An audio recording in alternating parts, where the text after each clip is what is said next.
Good afternoon and welcome back to another episode of Cooking with Mrs. Starbird. After my 22 views last week, I decided to make another video anyway. So today we're going to make a baked barbecue chicken, but we're not making it exactly the way you're used to making it. No, we're not using any sauce at all. We're going to do that, and we're going to make potatoes in a different way, some mashed potatoes, in a little bit of a different way than you're used to. So come on, let's take a look at what we have for some ingredients and show you how we're going to do this. Right now I've just got a pot of potatoes, just not doing anything right now. We'll set that to boil a little bit. Got a couple of chicken breasts, some Italian dressing, just regular salad dressing. I got light dressing. You can use whatever you want. I don't recommend creamy, but it's always worth a try. And this is the actual secret ingredient to it. Those are barbecue potato chips. And that is what's going to give us our flavor. You may think I'm crazy right now. So to start off, we're going to take this Italian dressing. We're just going to pour it in. And just like that. Take a brush, kind of just mix it in a little bit. Coat both sides with it because the potato chips are going to be sticking to the Italian dressing. So make sure just to get a nice even coat on both sides. You may have a little excess, but that is completely fine. While you're doing all this, preheat the oven to 400 degrees. Wait for that to get all set. And then what you want to do is you don't want the chips whole like that. You want to crumple them, crunch them, whatever you need to do. So you can use a rolling pin if you'd like. You can use a hammer. I didn't want to make too much noise today. A hammer probably would have been very fun. But just crumple them into a fine mix. And just leave them in a bag like this, a little baggie. Go ahead and throw one of the chicken breasts in there and just shake it. Shake it up. If you find you need some more potato chips, I use probably about a third this bag.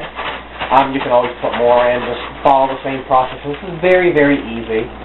And then you got a nice breading on the outside. You could probably use some more, but as you can see, I probably could have used some more of the Italian dressing, but I'll shake it up a little bit more. You can always put more chips on it after you lay it onto the cooking sheet. So here we go. Throw this piece onto the cooking sheet. And we'll get this next one. Shake it up. I have a little bit left over by the looks, but that's alright. I'll just throw that onto the top of the mixture. Oh, there we go.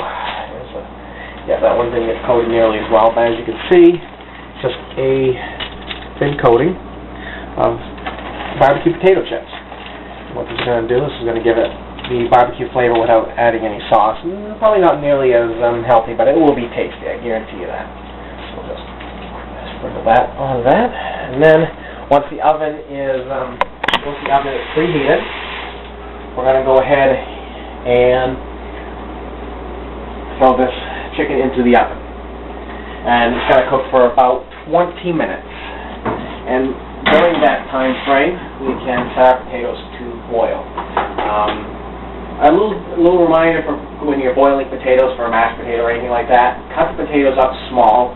A lot of people forget to do that or don't, and feels like it takes forever for them to boil. They can boil very fast and get cooked thoroughly if they're smaller. It doesn't take nearly as long to cook through. So we're going to let that cook, we're going to let that boil 20 minutes, and we'll be back and see how things do. The potatoes have now fully boiled. I've already drained them, strained them, done all that. Chicken probably needs another couple more minutes. So now that that has been done, take a potato masher. Hopefully you have a better one than I have, and just start mashing until it. You don't have to kill it here because we'll be mixing in some ingredients. And again, this is. As I mentioned before, we're going to do things a little bit differently here with the mashed potatoes. I'm sure you haven't used ingredients, well, one ingredient that I'm going to be using today. But if you have, then like me, you're very special. Anyways, excuse me, I forgot to grab the garlic powder out. Alright, what we're going to do, as soon as we get that mashed up a bit, I'm going to grab a spoon. We'll start off with a little bit of milk.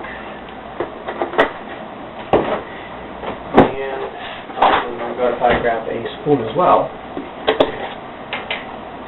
When I was prepared today, just add a little bit of butter. And then the secret ingredient to this, and don't get weirded out, it's actually mayonnaise. We're going to add in a bit of mayonnaise. This is going to make things quite creamier. You don't even taste the mayonnaise in it, and that's what makes this really so good, is that you will not taste this whatsoever, but this will be very creamy, and it'll taste extraordinary. We're also going to add a little bit of salt, a little bit of garlic powder, and the reason I haven't said how much to add of any of this, actually it might be easier to use a smaller spoon. The reason I haven't said anything is because you have to basically gauge how much of each thing you need. You don't need a lot of milk, you don't need a lot of butter. The mayonnaise is what does a lot of the job, and it seems like we need a little bit more. So go ahead and add that in. Add just a little bit of garlic powder. And just a hint of salt. And while we are letting that sit for a minute, we grab the chicken out of the oven. And oh, that looks good. Smells good, that's for sure. Just let that sit. Go ahead and cut it if you'd like. I'm going to keep the oven on in case it needs a little bit more time, but just go ahead. Just continue working on these potatoes. As you can see, the consistency is quite creamy. And just test it a bit as far as taste goes. See if it needs more garlic, more salt, more butter. But other than that, you've got the potatoes there, you've got your chicken. I'm going to go ahead and test it. I'm going to test make sure that it is fully cooked. And